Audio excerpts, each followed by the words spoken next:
Esse texto, ele foi escrito 700 anos antes de Cristo. Então esse texto aqui tem mais ou menos 2.700 anos de existência. Esse texto foi escrito no Oriente Médio, no país de Israel, na região sul de Israel, na região de Judá, na cidade de Jerusalém. E esse texto, ele foi escrito por um dos maiores profetas da Bíblia, o profeta Isaías. E o profeta Isaías, ele é conhecido como o profeta messiânico. Gabriel, bom te ver também, viu, meu filho? Deus te abençoe. E o profeta messiânico é aquele que mais falou profecias que se cumpriram na pessoa de Jesus Cristo. Foi o profeta Isaías. E o profeta Isaías, ele escreveu um livro que é considerado como uma mini Bíblia. Por quê? Porque a Bíblia, pelo menos a Bíblia protestante, ela tem 66 livros. E o livro de Isaías tem 66 capítulos. Os 66 livros da Bíblia protestante, da Bíblia evangélica, é dividido em duas partes, ou são divididos em duas partes. Antigo Testamento, falando sobre Israel, os 39 primeiros livros. E os 27 últimos livros falando sobre Jesus, sobre o Novo Testamento, a igreja e a eternidade. E o livro de Isaías é desta forma também. Tem 66 capítulos, 39 capítulos iniciais falando sobre Israel e os capítulos posteriores falando sobre o Messias, sobre a igreja e sobre a vida eterna. E Isaías, ele é um livro que tem uma construção retórica e linguística extraordinária. Isaías é hábil na seleção, na escolha das palavras. Isaías não joga palavras ao vento. E quando o Isaías vai falar de determinadas verdades, quando estas verdades são muito cruentas, verdades muito agudas, verdades muito duras, o profeta Isaías, ele procura usar uma linguagem poética, aquilo que é conhecido como eufemismo, mas ele usa uma linguagem poética.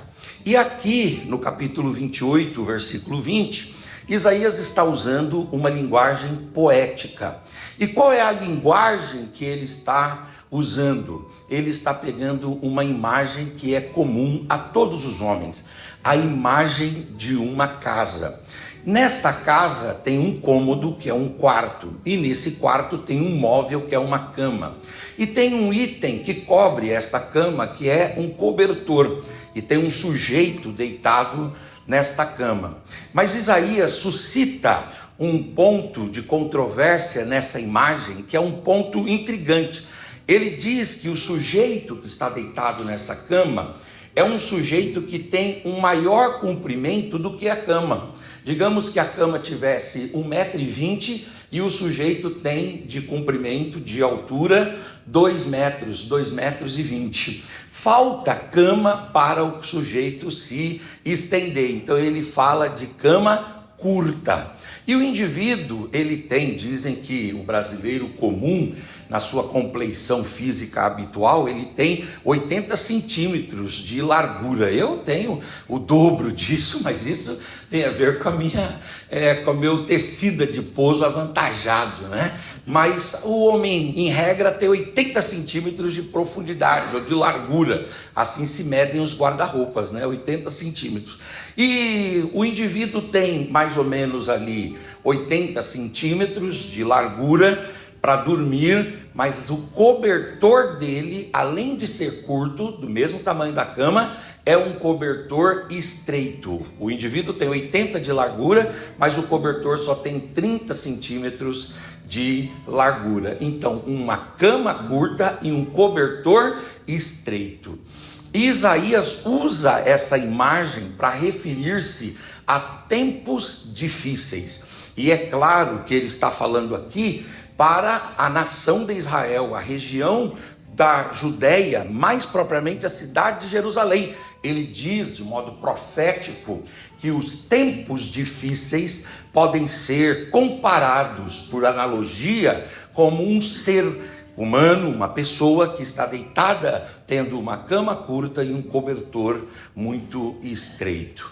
Eu não sei se você já teve que dormir em condições inapropriadas. Eu comecei dizendo que lá em casa nós tínhamos 18 irmãos. Deus fez uma limpa, levou 3 e ficamos em 15 ainda, né? E com esses 15 irmãos a gente tinha mais gente do que cômodo em casa, mais gente do que cama. E muitas vezes a minha mãe colocava-nos para dormir 2 pessoas num colchão de solteiro. Então ela colocava um com a cabeça para um lado e o outro com a cabeça para o outro. E lá em casa tinha essas poltronas como essas daqui. Minha mãe juntava 2 poltronas e colocava um menino para dormir naquelas 2 poltronas. Eu, por exemplo, dormia, e eu geralmente muito maior, né, do que os ambientes. O que eu fazia? Eu esticava a minha perna e eu caía no meio daquelas 2 poltronas. Quer dizer, são tempos difíceis, tempos de escassez, tempos de necessidades, tempos de apertos, tempos de provações, tempos que o profeta Jeremias resumiu como tempos de camas curtas e de cobertores estreitos.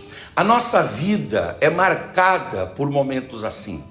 Eu tive isso na infância. Hoje eu sou adulto, casado, pai de filhos, eu tenho meu escritório, eu sou pastor de igreja, mas de tempos em tempos, aqui ou acolá, numa ou noutra situação, eu ainda tenho os meus tempos de camas curtas e de cobertores estreitos. Esse tempo tem a ver com dias que você não tem todos os valores para pagar as contas. Esse tempo tem a ver com dias que você tem um diagnóstico médico negativo.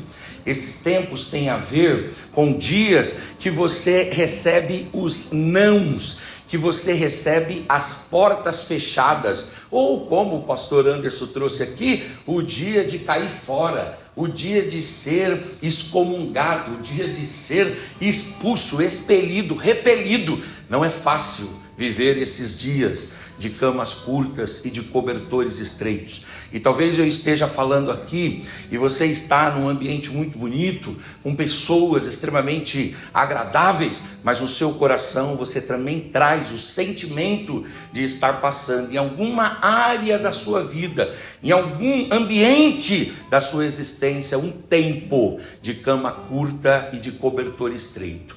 E a palavra que Deus me dá aqui, ela tem a ver com uma pergunta, e a pergunta é a seguinte: o que devemos fazer quando entendemos que estamos nesses períodos de vales, nesses períodos de desertos, nesses períodos de crises, nesses períodos de conflitos, nesses períodos que podemos dizer, estou vivendo com a cama curta e com o cobertor estreito? O que devemos fazer?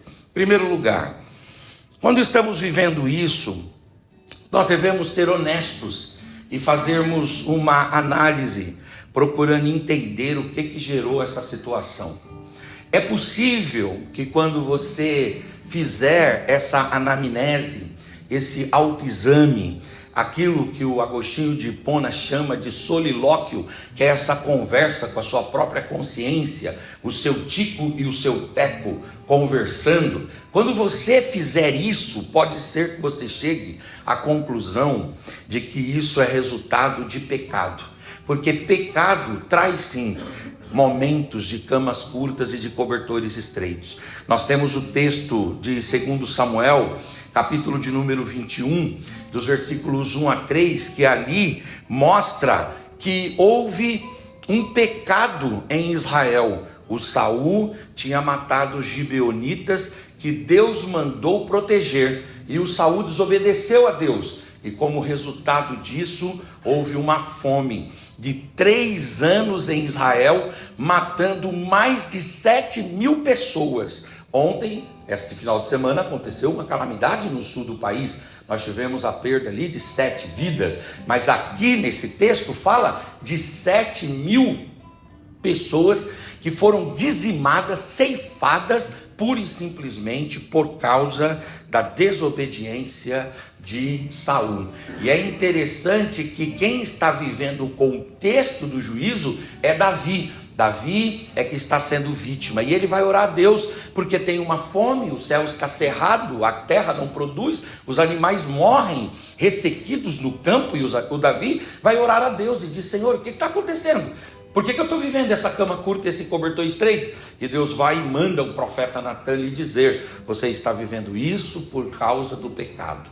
Não o seu pecado, mas o pecado de Saul. Saul matou os gibeonitas, e eu disse para não matar os gibeonitas, era para proteger os gibeonitas. Houve desobediência, e por causa disso houve cama curta e cobertor estreito. Nós temos que andar com a nossa vida de forma diligente, de forma proba. Nós devemos andar com a nossa vida de forma moral, irreprovável, lutando para ter uma vida de santidade. Deus tem compromisso com quem tem uma vida de pureza. Quem vive uma vida dissoluta, quem vive uma vida irresponsável, quem vive uma vida entregue às paixões e às inclinações da carne, passa por muitos e terríveis apertos, além da culpa, da acusação e, é claro, do medo. Então pode ser que ao avaliar você chegue à conclusão de que a sua cama curta e o seu cobertor estreito tem a ver, tem conexão, tem relação, é um desdobramento, é uma ressonância, é uma onda exatamente do seu pecado. Agora, o que você pode concluir também? Você pode concluir que essa cama curta e esse cobertor estreito é fruto de um evento inesperado, como aconteceu com Jó, por exemplo. Vocês aqui conhecem a história de Jó. Jó era um homem muito rico nas escrituras. A Bíblia fala que ele era o homem mais rico do Antigo Oriente. Ele vive no período patriarcal, e a Bíblia, ela coloca aparentemente o Jó mais rico do que o próprio pai da nação de Israel, o próprio Abraão. Um homem extremamente rico, mas esse homem rico, ele vai ter lamentavelmente a perda dos seus filhos, das suas filhas, dos seus servos, dos seus bens, e a sua saúde vai embora. E quando ele ora a Deus e ele pede a Deus um esclarecimento, por que ele está vivendo aquela cama curta e aquele cobertor estreito, Deus, ele se cala para o Jó, mas lá no final ele entende que era porque Deus tinha um propósito maior a realizar na vida dele. Houve sobre ele um evento inesperado. Pode ser que quando você estiver tentando entender por que eu estou vivendo essa cama curta, esse cobertor estreito, Deus não use profetas, Deus não use pregadores, Deus não use uma mensagem de alguém para falar com você. Deus se cale, mas saiba de uma coisa: enquanto Deus se cala para nós, Ele está trabalhando conosco, Ele está trabalhando em nós, Ele está se movendo em nós. E aquele que em nós começa a boa obra, só tira de nós a sua mão quando a obra estiver perfeita e bem acabada. Agora você pode chegar à conclusão de que Deus quer revelar através da sua vida, ou através dessa circunstância que você está passando, que Deus quer revelar a glória dele. Porque em João, capítulo de número 9, conta a história de um cego de nascença. E os discípulos preconceituosos chegaram para Jesus e disseram assim: Senhor, esse indivíduo, ele está cego desde nascença por causa dele ou dos pais dele? Jesus falou: não é por causa dele nem por causa dos pais, é para que se revele nele a glória de Deus. Às vezes Deus permite que a gente viva sufocos, momentos de aperto, não, portas fechadas, respostas negativas. Às vezes a gente vai, se esforça, constrói, trabalha, e na hora de colocar a cereja no bolo, o bolo desmonta. E aí você tem que orar a Deus e falar: Senhor, o que aconteceu aqui? Eu fiz tudo certo, eu cumpri minha parte, o que aconteceu aqui? E pode ser que você chegue a essa condição de ouvir da boca de Deus, através do Espírito que fala na nossa intuição e no nosso coração, através da leitura da palavra, através de um louvor, através de um profeta, através de um pregador, através dessa reunião, através de um abraço de alguém. você possa ouvir de Deus: fique em paz, eu estou fazendo isso, mas isso é para que se revele a minha glória na sua vida. Porque é verdade que Deus nos faz crescer, Deus nos dá oportunidade, Deus nos emancipa, Deus nos faz progredir, mas no fundo só um pode receber glória, só Ele pode receber reconhecimento, só Ele pode receber louvor. Não interessa quão alto Deus nos leve, acima de nós Ele sempre estará. Eu gosto muito de um conceito judaico que é usar o kippar. Um dia eu cheguei para um rabino judeu e falei: por que esse kippar? Aí ele disse assim: esse kippar quer dizer para nós que nós temos limites, mas existe acima de nós um Deus que não tem limite, que revela a sua glória. Pode ser que você chegue à conclusão que você está passando por uma cama curta e um cobertor estreito, porque Deus mandou você fazer alguma coisa e você não fez. Como o profeta Jonas. Jonas é um texto bíblico de 4 capítulos, muito pequenininho. Conta a história de um profeta do norte que Deus mandou ir a um país chamado Assíria pregar. Mas os assírios naquele tempo perseguiam os judeus. Ele caçava os judeus, ele matava os judeus, ele segregava os judeus, ele esbulhava os judeus. E os assírios faziam todo tipo de atrocidades e maldade contra os judeus. Aí Deus vai e fala: pois é, Jonas, é para esse povo que eu quero que você pregue. Atravessa a nação e vai lá na Assíria, na cidade de Nínive, capital da Assíria, e pregue lá. E quando Jonas recebe essa incumbência, essa responsabilidade, essa determinação, o Jonas se recusa, ele resiste à ordenança de Deus, e como consequência disso, o Jonas vai para o fundo do porão. Como consequência disso, o Jonas vai ser jogado no mar. Como consequência disso, o Jonas vai enfrentar uma tempestade. Como consequência disso, aqueles que estão com Jonas vão perder as suas mercadorias e as suas propriedades. Como consequência disso, o Jonas vai parar no fundo do mar, dentro da boca, dentro do estômago de um grande peixe, e ele vai ficar lá, e ele vai chamar aquele lugar das entranhas do inferno. Ele vai dizer: eu estou nas entranhas do inferno. Qual é a sensação de estar num claustro, num lugar tão fechado, tão opressor, tão angustiante, que você possa conceituá-lo e dizer dele: eu estou exatamente nas entranhas do inferno.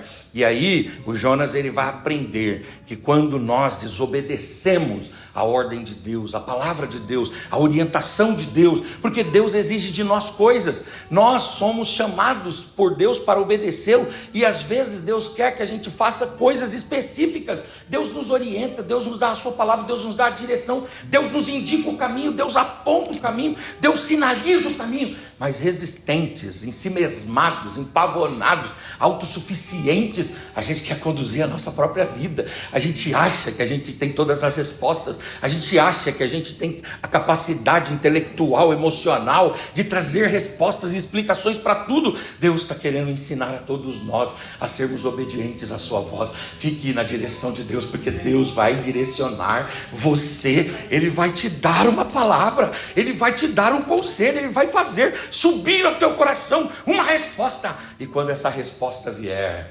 aleluias, não faça o que o seu coração grita, o que o seu coração agitado pede. Faz aquilo que Deus deseja, porque quem faz o que Deus deseja, aleluias, não vive em cama curta e nem em cobertor estreito.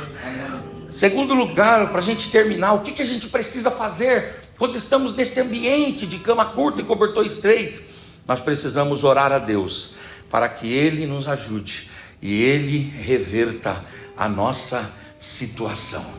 Se nós estamos em pecado, a palavra de Deus diz que quem encobre as suas transgressões nunca prosperará, mas aqueles que as confessa e deixa, estes alcançarão misericórdia. Nós podemos orar e falar: Senhor, tem misericórdia. Todos os dias nós podemos dizer: Senhor, tem misericórdia. E aí a palavra de Deus diz que aonde abundou o pecado, superabundou a graça de Deus. A graça de Deus está sobre nós. Eu gosto muito de um teólogo do período do avivalismo na igreja, o Charles Haddon Spurgeon, e o Spurgeon ele dizia que o pecado é uma chuva ácida que cai, é como uma chuva ácida que cai sobre nós, nos corroendo, e esse poder corrosivo do pecado dura até que Deus abra sobre nós o guarda-chuva da sua graça. E quando Ele abre o guarda-chuva da sua graça, Ele nos alivia dos pesares, das agonias e das angústias. Há alívio de Deus para você. O guarda-chuva da graça de Deus está aberto sobre você e sobre a sua família. O guarda-chuva da graça está aberto sobre nós. Agora nós devemos orar pedindo a Deus para que Deus nos dê forças para suportarmos, se é que Ele está com um propósito eterno igual de Jó, e nós não estamos entendendo o que está acontecendo, e Ele por enquanto não vai nos revelar. Então que a gente receba de Deus força para suportar igual o Jó suportou, porque o Jó, queridos, enquanto ele esteve na sua prova, ele não deixou de levantar a sua voz e pedir a Deus: se o Senhor não transforma, e se o Senhor não me faz entender, me ajude a suportar. Porque tem coisas que Deus não muda, e tem coisas que Deus não nos faz entender, mas Deus nos ajuda a suportar. De alguma forma, de algum jeito, a seiva de Deus vem sobre nós e nos traz energia, nos traz vitalidade, nos traz graça, nos traz condições. E mesmo quando todos capitulam ao nosso redor, nós continuamos sendo voz profética onde Deus nos colocou. Na nossa casa, no nosso ambiente, a gente se levanta e diz: eu sei que o meu Redentor vive, e que por fim Ele se levantará. Não importa quão rodeado pelo caos você esteja, a voz profética de Deus estará na sua boca. A palavra profética de Deus estará na sua boca. Agora é interessante que a gente pode chegar à conclusão que é para a glória de Deus. Então quando você for orar, ora para Deus, para que Ele revele a glória dEle. Ore a Deus e diga: Senhor, se isso aqui é para a sua glória, então que o seu nome cresça, que o seu nome apareça. Ah, meu Deus, que o seu nome seja bendito, que o seu nome seja celebrado, que o seu nome seja glorificado. Parabéns aos irmãos, parabéns a esse grupo aqui que resolve começar a semana dizendo: essas empresas são para servir, para a glória do Senhor, para louvor e honra do nome de Deus. Eu gostei muito do que o Fábio falou aqui. Os recursos virão como consequência, mas o que nós queremos acima de tudo é a presença de Deus, é a bênção de Deus, e Deus está nesse lugar. Eu sinto a presença de Deus nesse lugar. A sua semana será uma semana abençoada, a sua semana será uma semana iluminada. Deus vai manifestar a glória dele em detalhes na sua vida nesta semana. Por quê? Porque aquilo que é para a manifestação da glória de Deus, uma hora a glória manifesta, a palavra de Deus vem, a situação é transformada.